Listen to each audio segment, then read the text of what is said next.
Peter Laviolette and Phil Housley have been fired by the New York Rangers. We talk about why this absolutely needed to happen, and we wonder who might be the next head coach.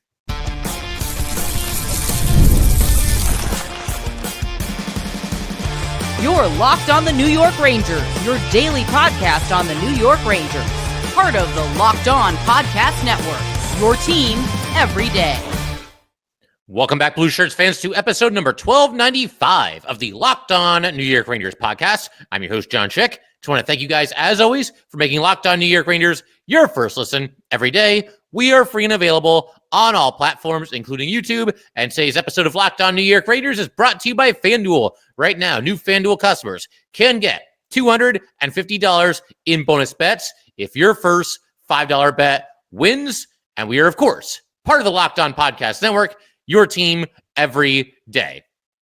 So in a move that really should come as a surprise to basically nobody, the New York Rangers have indeed fired head coach Peter Laviolette after 2 seasons at the helm. Phil Housley also was given the boot. And, you know, the biggest takeaway from this for me is that the writing was on the wall. There's nothing all that surprising about this.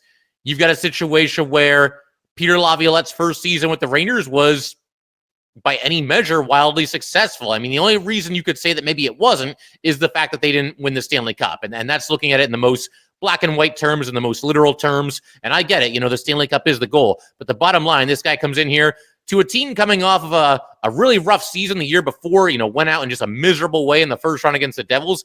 And he leads them to the best record in the NHL and 2 wins shy of the Stanley Cup final. But then everything basically just took a complete 180 this year. Everything fell apart. Peter Laviolette didn't really seem to have any answers for it, and he now concludes his tenure as New York Ranger head coach. Again, just 2 seasons, a record of 94 wins, 59 losses, 11 overtime losses, or we can call it 94 and 70 if you want to group all the losses together, and then also the playoff record of 10 and 6. And we're going to talk more about Laviolette. I mean, that's pretty much going to be the entire episode here. You know, talk about the good, the bad, the ugly, and what might be next for this team.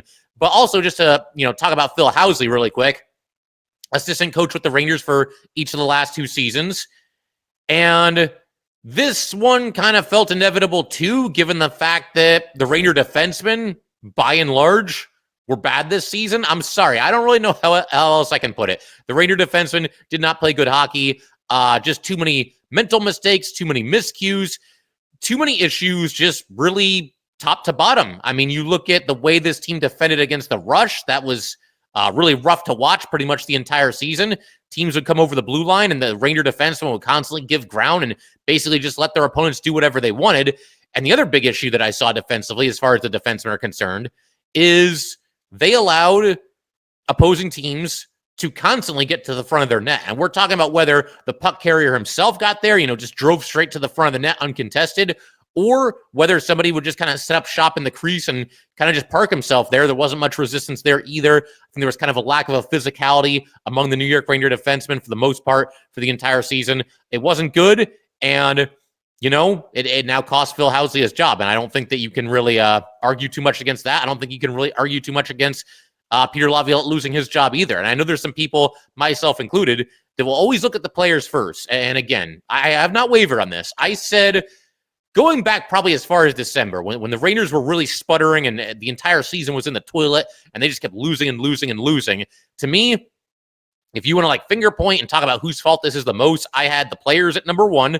I had Chris Drury at number 2. I had Peter Laviolette at number 3. And Laviolette's the one that kind of falls on the sword here, and he's the one that kind of pays the price for this season.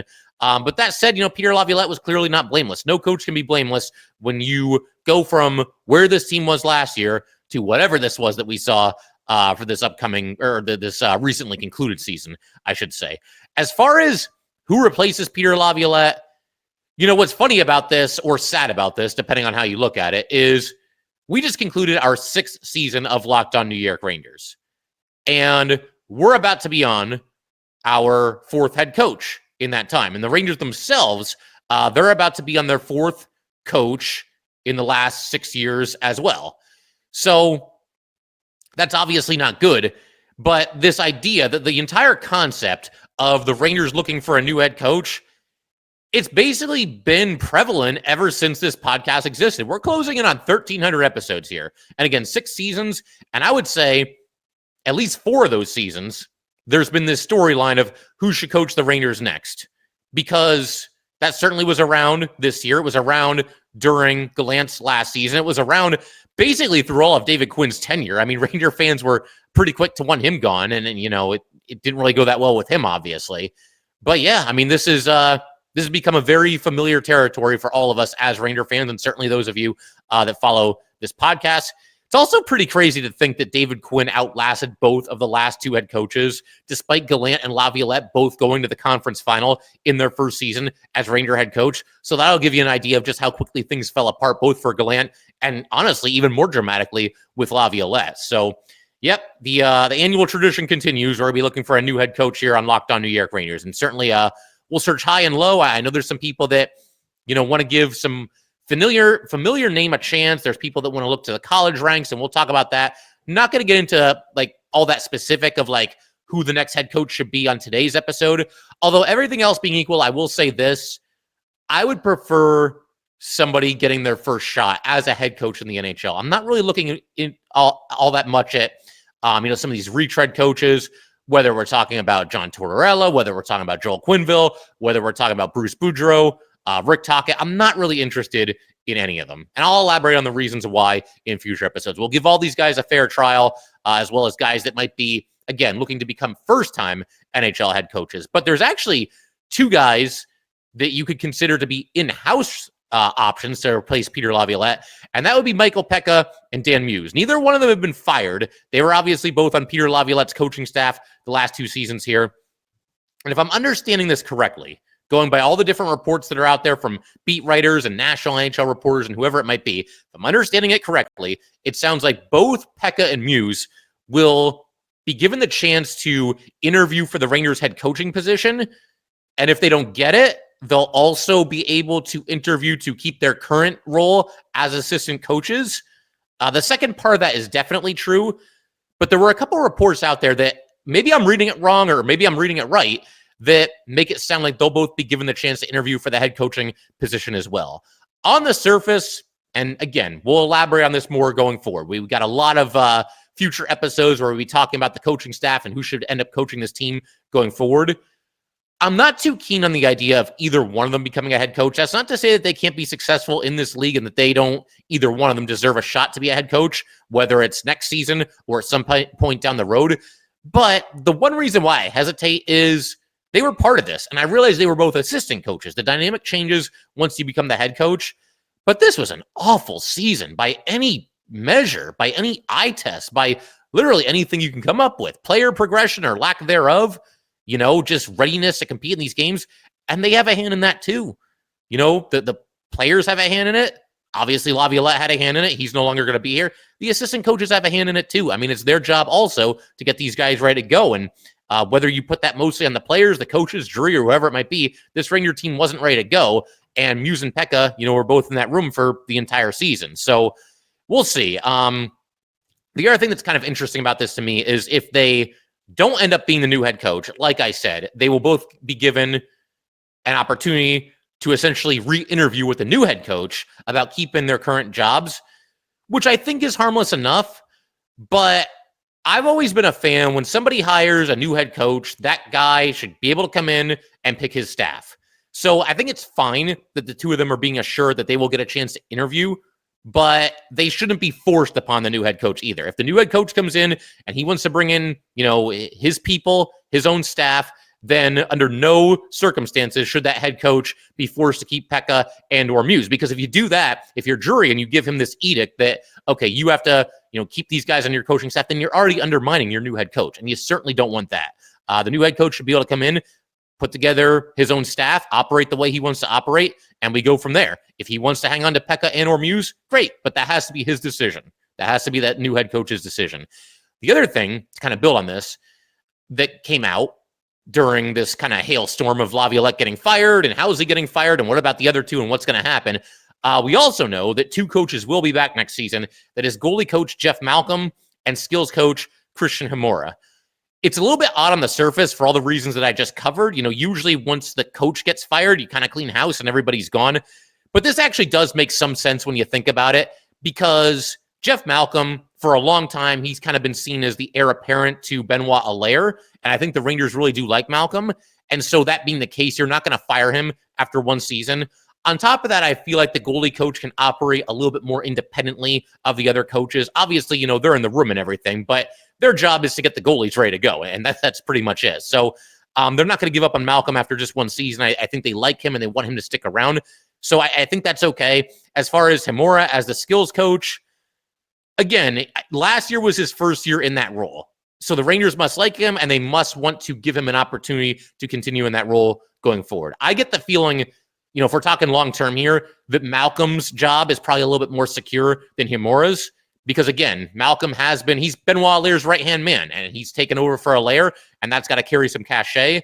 With Himura being the skills coach, the Rangers look like all that skilled of a team this past season, right? There's been a lot of criticism, and I think most of it is warranted, about the lack of development of some of the young players. And look, Himura, he survives this round, but if the Rangers don't get more out of their young players and specifically have those young players show their skills out there, right, then he might start getting on the hot seat as well, in seasons to come here. But I think it's okay that those two remain for the time being. The other question that the head coach vacancy kind of begs is this a desirable location? Like, do coaches, whether we're talking about a retread coach or whether we're talking about somebody that might become an AHL head coach for the first time, is this a place that they want to go? This did not seem like the healthiest of locker rooms this past season. We got some veterans that are kind of hanger-ons at this point. We've got some disgruntled players in the room. There is some young talent there, no doubt about that. But I don't know. That's something that, again, that's a deep dive for a future episode, I think. We're just kind of scratching the surface as far as like the head coaching search begins. One thing that I think does sort of work in the Rangers' favor, though, is that right now, there are only two head coaching vacancies. It's the Rangers and the Ducks, and that's it. So the Rangers can kind of get their pick of the litter there, given that there aren't any other open head coaching spots, at least not yet. Now, there are 3 teams that have interim coaches that I think for sure are not guaranteed to be back. That would be the Bruins, the Blackhawks, and the Flyers. And so maybe we'll discuss that in greater detail in a future episode as well. We'll kind of rank the openings, the head coach openings, as far as like most desirable to least desirable, and see where the Rangers fit into that mix. But we'll see how it goes. Again, we're in the very, very beginning stages of this. I would not expect a new head coach to be hired for quite some time. But in just a second, we're going to keep talking about Laviolette here.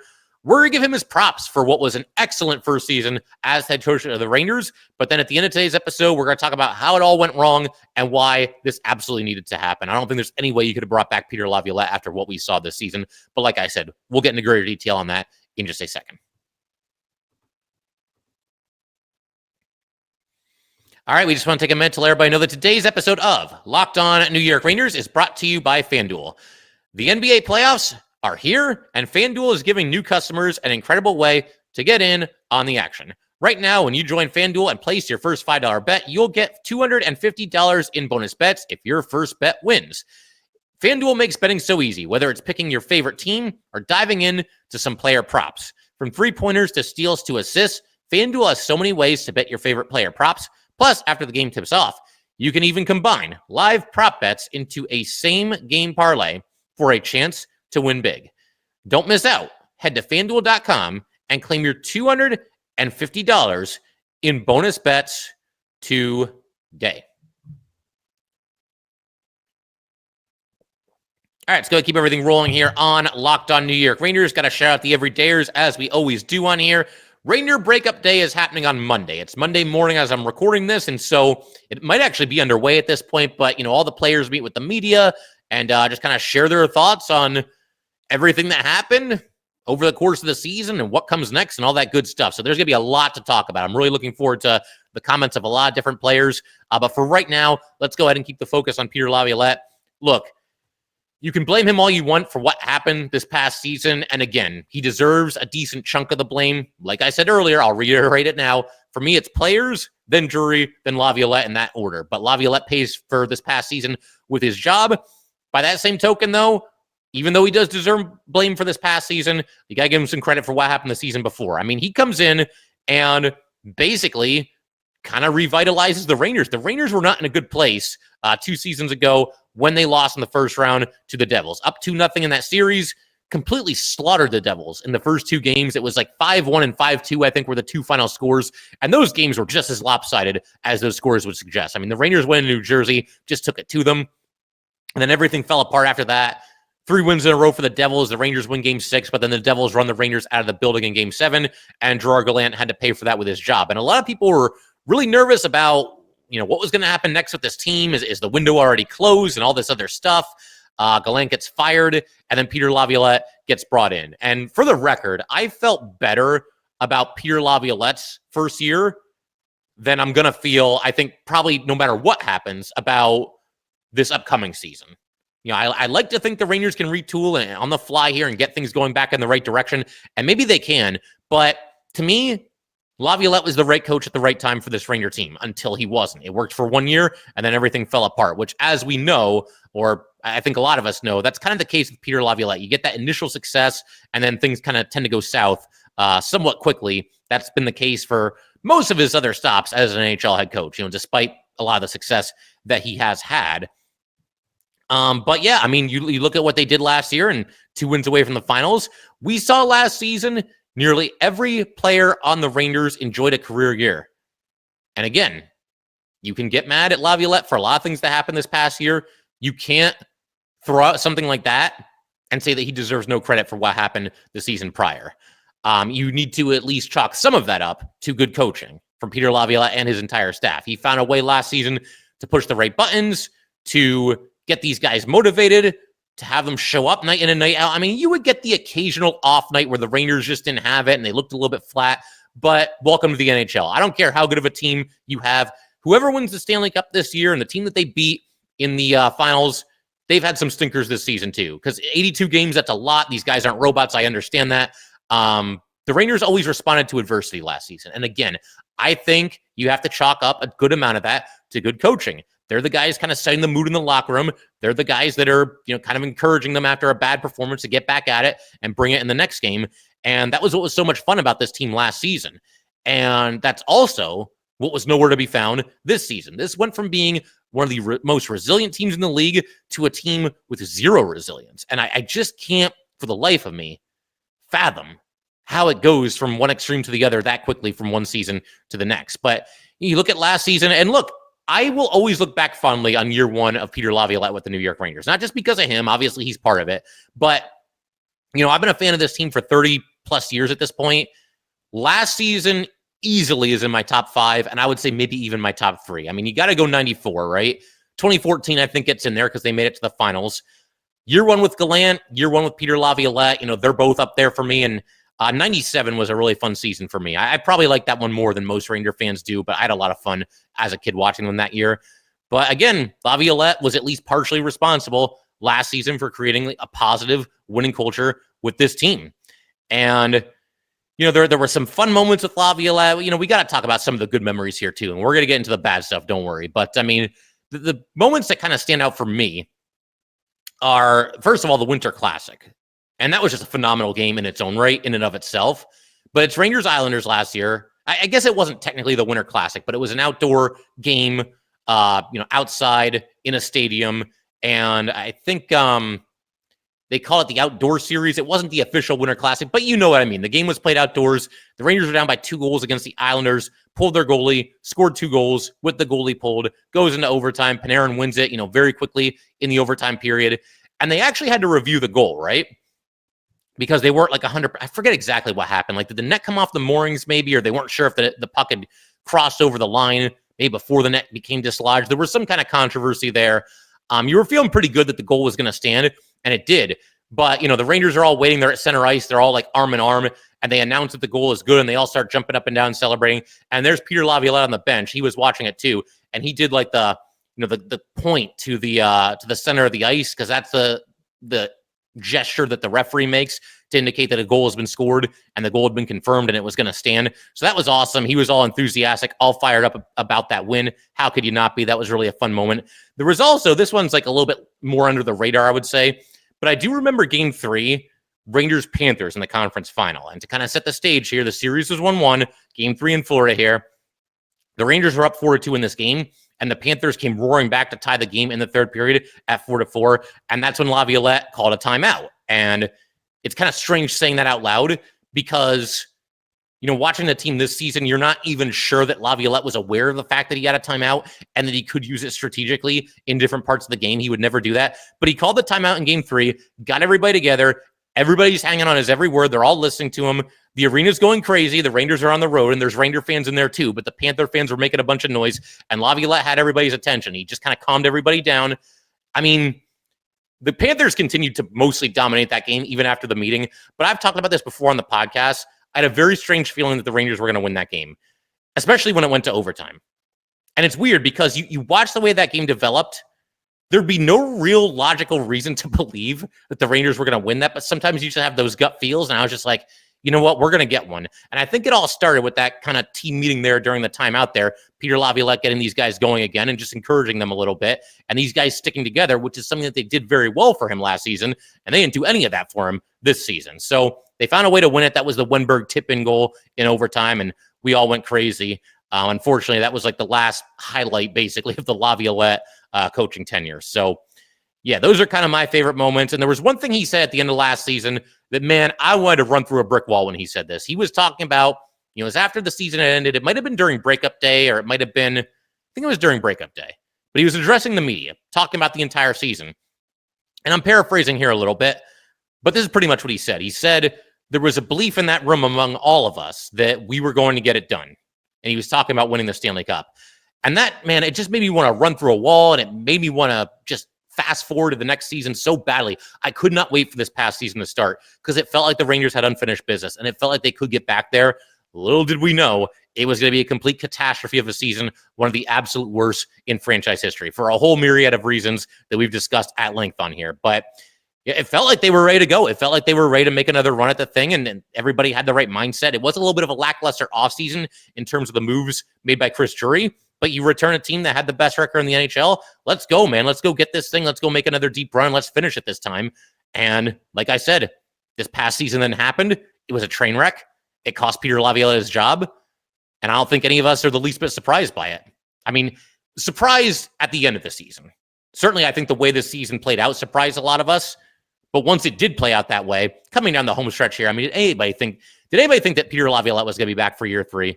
Probably not. So it is what it is, man. Just a rough season. And once again, Rangers looking for a new coach. In just a second, we'll continue discussing all of this, talk about why this was the right decision, why this firing was basically inevitable. We will get to that in just a second. All right, we just want to let everybody know that today's episode of Locked On New York Rangers is brought to you by Wonderful Pistachios. Looking for a snack that is both delicious and nutritious? Crack into a good source of protein with Wonderful Pistachios. Wonderful Pistachios is one of the highest protein nuts. Each 1 ounce serving has 6 grams of protein, giving you over 10% of your daily value. Plus, they're packed with fiber and better for you unsaturated fats to help keep you feeling fuller longer. Personally, I love the no shells variety. And if you love cracking open every shell just like I do for that satisfying crunch, the in-shell options are always a classic favorite. Whether you're running between meetings or dropping off the kids, Wonderful Pistachios are the snack that works just as hard as you do. Get snacking and get cracking with a snack that packs a protein punch. Visit wonderfulpistachios.com to learn more. All right, let's go ahead and wrap up today's episode by talking a little bit more about Peter Laviolette here and why this felt inevitable and why I do think it was the right decision. I mean, on one hand, you look at the guy making that decision, that would be Chris Drury, and there's going to be a lot of people calling for his head, and don't worry, we're going to get to that. Chris Drury did meet with the media not too long after the Rangers announced that Peter Laviolette would not be coming back, and it was basically just GM talk. I mean, there was nothing really eye-popping about it, but, we'll talk about Drury's comments. We'll mix that into our next episode where we talk about the Rangers interviews on breakup day. We'll have some of Drury's comments there as well. And if you think that Drury should be gone too, kind of hard to argue against you. I think his tenure got off to a good start, but the last year and a half, I've said that before, has been, I think, pretty brutal for Chris Drury. But look, the most basic reason why Peter Laviolette needed to be fired. Did you watch the Rangers this past season? on and off the ice? Did you pay attention to all the things that were being said, all the things that were happening, all the nonsensical lineup decisions, all the locker room drama, all the mental lapses on the ice, the fact that this team could not for the life of them play somewhat decent hockey at the beginning of games, at the end of games, at the beginning of periods, at the end of periods, after the shift that followed a goal. All the times during a hockey game where you need to really be razor sharp, the Rangers were the exact opposite of that, and we saw their opponents take advantage of that more times than we could possibly count throughout this entire season. You had guys complaining about playing time. You had just about every player on this roster, other than like Will Cooley and like unironically Matt Rempe, taking a step back this year from where they were last year. I mean, look at the entire roster. Show me anybody other than like Cooley, Rempe, probably throw Brodzinski in there too. Show me anybody else that did better or even close to as good this year as they did last year. And I know a lot of guys had career seasons last year. So some regression, okay, fine. But how did everybody just kind of fall off of a cliff this past season? It's inexplicable. And again, it falls on the players first, but it also has to fall on the head coach a little bit too. And again, this all adds up to, him not being back. There was just a complete lack of focus, drive, energy, any kind of positive vibes from this Ranger team this season. And it eventually was also true of Peter Laviolette. For a while there, he was at least trying some different things. He was trying different lineups. He had, different, even superstitious things that he did. They did the stick graveyard at practice. He grew a mustache to kind of change the fortunes a little bit. He tried to lighten the mood a little bit at practice by participating in the shootout drill and taking on Igor Shesterkin. He had some ice time adjustments made early in the season.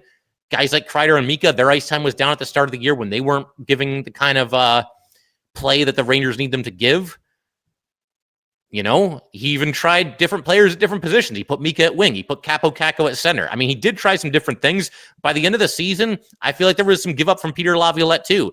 And, there was a game near the end of the year where it wasn't Emily Kaplan. Who was it? I think it was Leah Hextall was between the benches. And she mentioned the Rangers were getting slaughtered. It might have been the game against the Canes. And she mentioned that, Peter Laviolette has not said really much of anything to his team other than like 2 words here and there. It felt like he was just kind of along for the ride by the end of the season. It was just kind of a passenger by the end of the season. And the real shame of it is that the Rangers, for a while there, it looked like they could turn a little bit of a corner. And it felt like they were playing pretty good coming out of the Four Nations. Now, the first game out of the Four Nations was that 8-2 loss to Buffalo. But after that, they picked it up a little bit. They started to get it going. And it felt like maybe they could make a run at it. For a little while there, it didn't last very long, but they had the second wild card. They were alone in that position coming down the stretch here. But again, everything just kind of slipped away from this team. And at a certain point, I think Laviolette just kind of gave up. You can say that maybe he realized that he just could not reach this group. But again, the theme here, players, it falls on them first.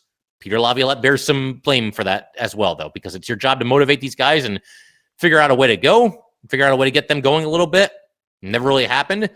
And this is the result here. And, sometimes a coach will get fired and people will say, because there are some people who right now are a little bit upset about the fact that Peter Laviolette got fired. And, oh man, how many different coaches are you going to allow these players to get fired as these years progress here? And that's a fair question and a fair point to make. But I will also say here that there will be some fans that when something like this happens, they'll say something like, whether it's Peter Laviolette or anybody else, they'll say like, well, the coach can't go out there and play for them. He can't go out there and shoot the puck for them. He can't go out there and kill penalties for them. He can't go out there and block shots for them. That's all true. But by that logic, no coach in the history of professional sports has ever deserved to be fired. Because again, yes, they can't play the game for them.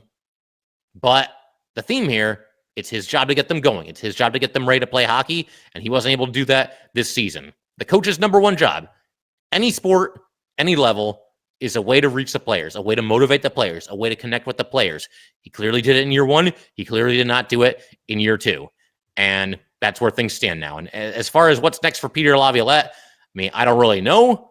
I get the feeling he'll eventually get a new head coaching gig. Will that happen as soon as this offseason? We'll see. It depends on how many head coaching vacancies are out there. Although this is 2 straight, head coaching tenures that did not go very well for Peter Laviolette. Didn't go very well for him with the Capitals. And look at the Caps now, best record in the Eastern Conference this year.